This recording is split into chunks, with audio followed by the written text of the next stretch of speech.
Bonsoir Jean-Rémy Girard, vous êtes président du SNAL qui est le syndicat national des lycées, collèges et écoles donc et du supérieur. Comment vous l'abordez tout d'abord cette rentrée, dans quel état d'esprit êtes-vous ?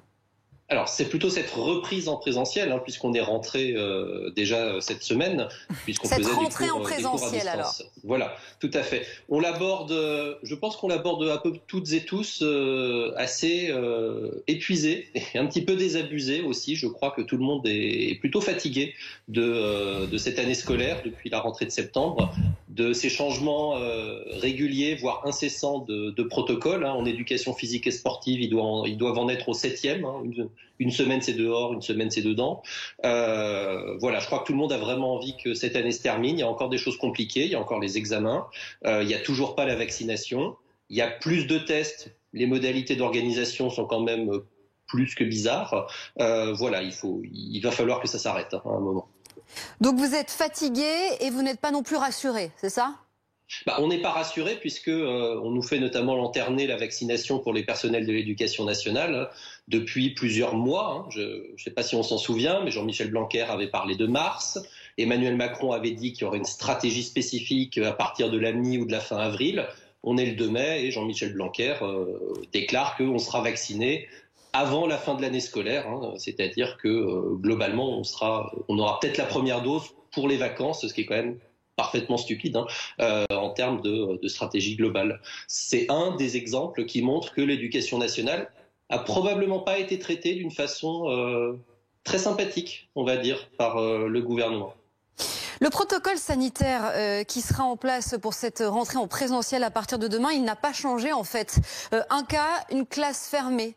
Est-ce que c'est une bonne chose ? Est-ce qu'il faut le maintenir en l'état pour l'instant ? Alors, moi, je ne suis pas épidémiologiste, je suis président du SNAL, d'un syndicat de l'éducation nationale, mais globalement, ce que l'on constate, c'est qu'on a un protocole qui est un peu plus strict. Vous avez un avis sur la vaccination, donc vous avez sûrement aussi un avis sur le protocole sanitaire. Bien sûr, bien sûr. Sur la vaccination, c'est aussi parce que la plupart des pays autour de nous le font. Il suffit de regarder un petit peu autour ce qui se passe. On est quand même un pays assez bizarre de ce point de vue-là.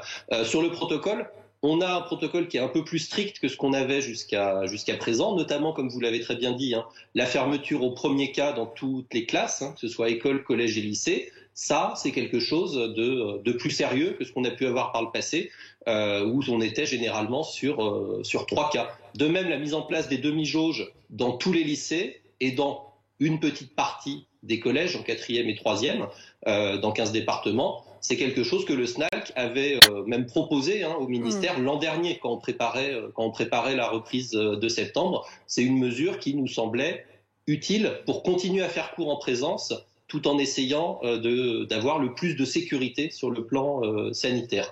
Mais ça demeure léger. À l'école primaire, par exemple, il n'y a pas grand-chose qui est mis en place. Donc ça veut dire quand même que certaines de vos revendications ont été entendues et suivies par le gouvernement. La grande nouveauté de cette reprise en présentiel, c'est le recours aux autotests qui vont donc accompagner ces prochains mois. 60 millions en mai et juin. La semaine prochaine pour les adultes, à partir du 10 mai pour les lycéens. C'est le ministre de l'Éducation nationale qui l'indique dans les colonnes du JDD. Se faire tester une fois par semaine. C'est ce que vise l'exécutif, c'est ça, pour les lycéens et les enseignants. Ça vous semble jouable ? Alors, ça nous semble parfaitement jouable. Là, pour le coup, on est clairement sur une demande que le SNALC portait depuis plusieurs mois, le fait d'avoir des campagnes de tests massives et régulières. Alors, c'est limité au personnel et aux lycéens. C'est déjà pas rien, on est bien d'accord, mais on a des gros soucis, il faut bien le dire, en termes d'organisation. Nous, au SNALC, on est en accord avec ce qu'écrit le Conseil scientifique et la Haute Autorité de Santé, c'est-à-dire que les lycéens, une fois qu'on leur a expliqué comment ça marche, sont parfaitement en capacité de les faire chez eux. Là, on veut clairement nous imposer de faire réaliser les autotests dans les lycées, ce qui est vraiment stupide en fait, ce qui est vraiment très aberrant. Et nous, on n'arrive même pas à comprendre pourquoi on s'obstine à vouloir faire ça. Ça oblige à recueillir des centaines d'attestations, ça oblige à trouver des salles, à respecter des protocoles où les élèves ne doivent pas bouger pendant un quart d'heure à 2 mètres de distance. Ça oblige à ce que des professeurs qui ne sont pas vaccinés, je le rappelle, soient volontaires. Voilà, c'est très très compliqué, c'est vraiment dommage de... Mais qu'est-ce que vous auriez prendre la tête préféré là-dessus. en fait que chacun se teste chez soi avant de se rendre dans les établissements scolaires? Oui, bien sûr, c'est de très loin la solution la plus simple, la plus pratique, qu'effectivement on explique dans les lycées comment ça fonctionne, l'autotest. On n'a pas assez d'infirmières, mais avec celles qu'on a et avec un certain nombre de médiateurs, on peut organiser quelque chose. Il y a des vidéos, il y a un certain nombre de documents, de documentation. Voilà. Enfin, ensuite, les lycéens, ils ont aussi des parents qui peuvent leur expliquer, et qui peuvent lire le mode d'emploi avec eux. Hein, c'est pas interdit. Et partant de là, les lycéens sont quand même capables de se tester tout seuls. Enfin, il y en a quand même certains, ils vont passer le bac, ils vont être majeurs, ils vont pouvoir voter. On peut penser qu'ils sont en capacité de faire un autotest chez eux. Certes, la capacité, oui, mais est-ce que l'idée, Jean-Rémy Girard, en demandant à ce que ce soit fait au sein des établissements scolaires, ça n'est pas de faire en sorte que de plus en plus d'élèves le fassent parce qu'ils verront leurs camarades le faire, parce qu'ils verront les professeurs encadrer de telles manœuvres et peut-être que ça les encouragera un peu plus à le faire?